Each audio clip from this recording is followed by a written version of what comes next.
Well, we have more reporting on the most important part of American politics, ladies and gentlemen. We have a bombshell. We have a revelation, the likes of which you will never see. I only introduce stories like that when it's not actually a bombshell, but this is funny. And this is American politics right now. Trump apparently is trying out new nicknames. Tiny D, Ron DeSantis, and Ron DeStablishment. Here from Business Insider. Former President Donald Trump is trialing some more nicknames for Florida Governor Ron DeSantis. Bloomberg was the one who originally reported this. Among the insults Trump is considering for DeSantis are Tiny D, Ron Dishonest, and Ron DeStablishment, Bloomberg reported, citing unnamed Trump allies. Trump's team has also been trying to dig up dirt on DeSantis and his family, per Bloomberg. This includes research into his wife, Casey DeSantis, a former TV journalist, and probes into DeSantis' time as a teacher at a Georgia boarding school. Trump debuted his... American politics is so weird. Guys, we used to have... Not that they were great, but they were at least sort of serious politicians. They actually knew a little bit of things, a little bit of stuff, and appeared to be somewhat legitimate. Now, this is what we're talking about. Trump debuted his first nickname, this is Business Insider, for DeSantis, Ron DeSanctimonious, at a rally in Pennsylvania in November. He has tested out other nicknames in Truth Social posts, including Ron DeSantis, though it's unclear what this nickname means. Whew, okay, continuing. I'm getting hot, guys. Let me get a drink of water. Trump has also branded DeSantis a rhino globalist, an insult that has roots in a far-right conspiracy theory about a cabal of global elites.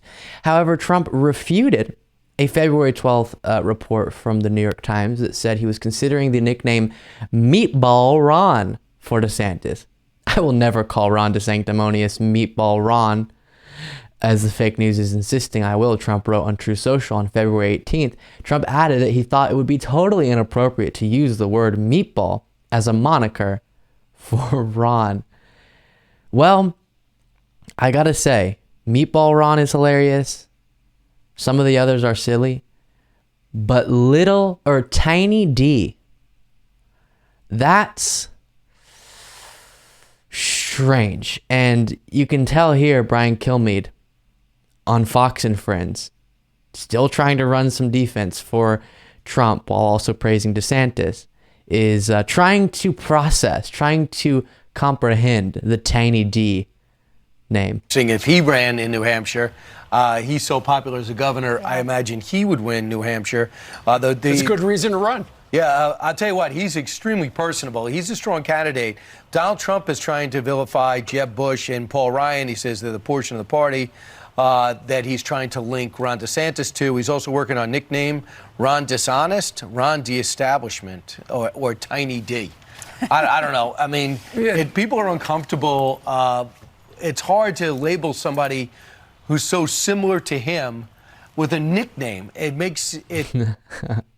He's so similar to Tiny D. It's almost as it makes everybody on all sides seemingly uncomfortable, even people reporting it. Well, I'm just excited to see who the final nominees are going to be before the primaries. Yeah, there's going to be such a battle. It's about to rev up. Stay tuned. Governor Hogan out. He says the smaller the field, the better chance Donald Trump loses. Donald Trump believes bigger the field, the better chance he has. I have to win. But nobody could look at that speech and say he's too old.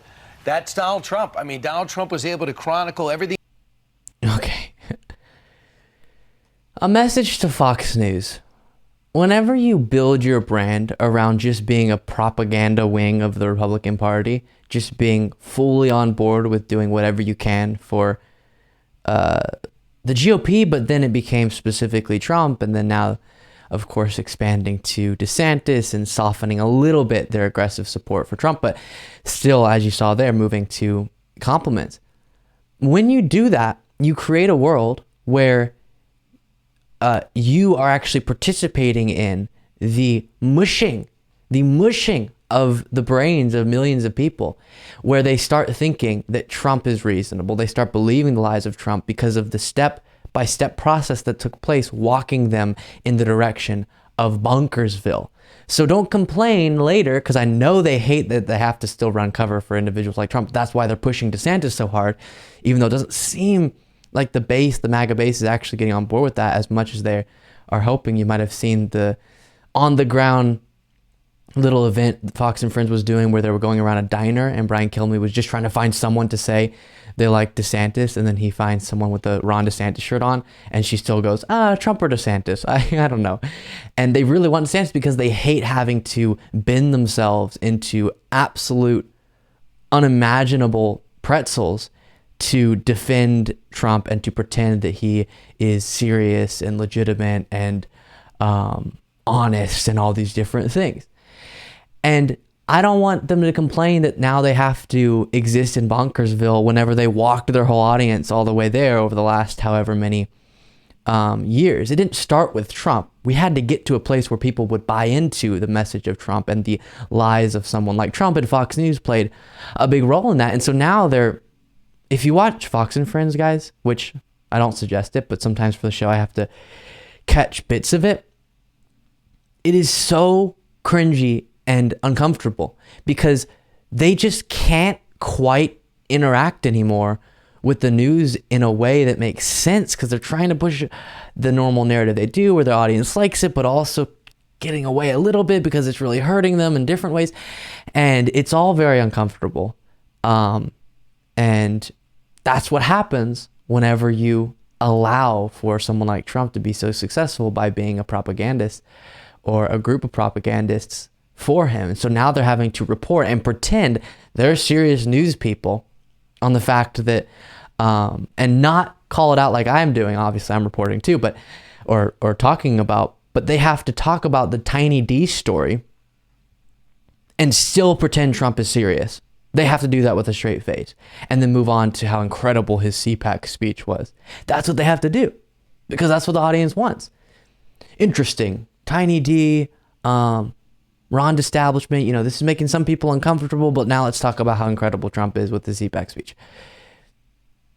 You made the bed. Thank you so much for watching. If you want to be a part of what makes this show possible, plus get access to the full video version of the show hours before all the clips are uploaded to YouTube, plus get the full bonus show every single Saturday, you can do so by going to patreon.com/Luke Beasley. That's patreon.com/Luke Beasley.